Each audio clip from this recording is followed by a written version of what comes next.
Xiaomi has finally done it. The company finally has a top tier flagship in the country in the form of the Xiaomi Mi 10. Now, I don't know if you guys remember, but back in the day, Xiaomi and OnePlus used to go toe to toe when it came to their flagship offerings. And seeing how OnePlus also launched the OnePlus 8 Pro a while ago, let's see what each of these two devices has to offer. But guys, before we get on with the video, make sure to hit the bell icon and subscribe to our YouTube channel if you haven't already, so that you don't miss out on any awesome tech content that we put out. Now that you've done that, let's get on with the video.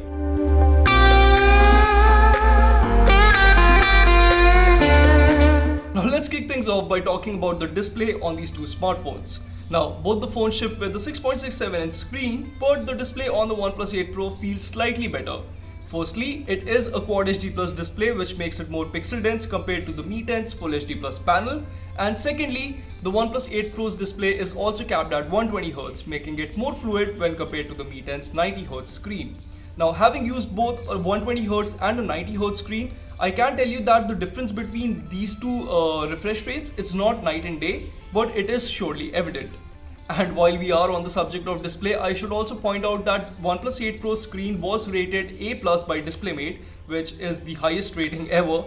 But a lot of users were reporting green tint issues with it, the video for which can be found above my head right now. So make sure to watch that before you actually finalize which phone you want. Now, category number 2 is media consumption, and I'm sure that a lot of you guys are going to be watching a lot of movies on these two phones' screens. Now, to that extent, both the smartphones come with an HDR10+ certified display, which means that you will be able to enjoy a wider color gamut on both these two devices. Also, both the phones come with a stereo speaker setup, which means that you will be able to enjoy good spatial awareness when it comes to watching movies or listening to tunes. That being said, here's something very interesting that you won't find on the spec sheet. Now, the Mi 10 has its speakers, the stereo speaker setup, aligned absolutely symmetrically. So instead of one speaker being slightly upwards and one being positioned slightly downwards, it's exactly the same on both the edges, which gives you better spatial awareness. Now, I'm not sure if the OnePlus 8 Pro stereo speaker setup also offers the same alignment, but if it does not, then you can be assured that the Mi 10 is going to offer you a much better sound experience. Now, it goes without saying that both the OnePlus 8 Pro and the Mi 10 are top of the line flagships, and therefore you will not have any complaints in the performance department from either of these two devices.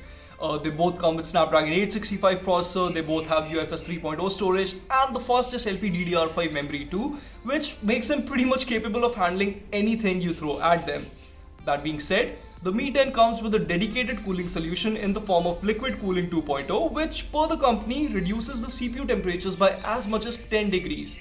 Now, even if Liquid Cool 2.0 on the Mi 10 can reduce the smartphone's temperature by 2 or 3 degrees, that's going to make a lot of difference in this heat at least. Now, this is an interesting one, and it's not as black and white as the rest of the specifications of these two phones. Now, both the Mi 10 as well as the OnePlus 8 Pro feature a top of the line camera sensor, with the Mi 10 employing a 108 megapixel camera sensor and the OnePlus 8 Pro shipping with a 48 megapixel Sony IMX689 imaging sensor. Now, I can't really comment on which one is going to take better photos because clearly I have not tested either of these two phones. But let's skip for that part for the time being and just talk about which one offers a more versatile camera setup. To me, the OnePlus 8 Pro's camera setup feels more well-rounded as it offers a telephoto lens too. Now, the additional cameras on the Mi 10, which are the depth sensor and the macro sensor, can be implemented using software or a wide-angle lens, so it doesn't really feel as compelling. Now, this one is a mixed bag, as on paper, both the smartphones are almost on par with each other when it comes to battery specifications. Both the devices come with 30-watt fast wired charging and 30-watt fast wireless charging, and the battery capacity difference is also not that much. The Mi 10 comes with a 4780 mAh battery, which is slightly higher, more beefier than the OnePlus 8 Pro's 4510 mAh battery. Honestly, this is not really going to make a whole lot of difference unless you're running the OnePlus 8 Pro on Quad HD Plus resolution with 120Hz refresh rate. When it comes to connectivity, both the smartphones are 5G ready and they also support Wi-Fi 6, which is great. But you should know that only OnePlus 8 Pro offers official IP rating, making it a more durable smartphone from the get-go. In the end, it all comes down to the pricing of these two smartphones. Now, we already know that the OnePlus 8 Pro starts at Rs 54,999 in India, and as for the Mi 10, well, the smartphone will be announced on May 8th, so that's when we'll get to know the official pricing. Now, to my understanding, the Mi 10 is going to be cheaper than the OnePlus 8 Pro. So, depending upon how much you're going to save on the smartphone, it may or may not make sense to forego the IP rating and the high resolution display. But guys, that wraps up this video. Do let me know in the comments below if you enjoyed it, and as always, give us a big thumbs up if you did. Until next time, this is Prateek from Mr. Phone signing off.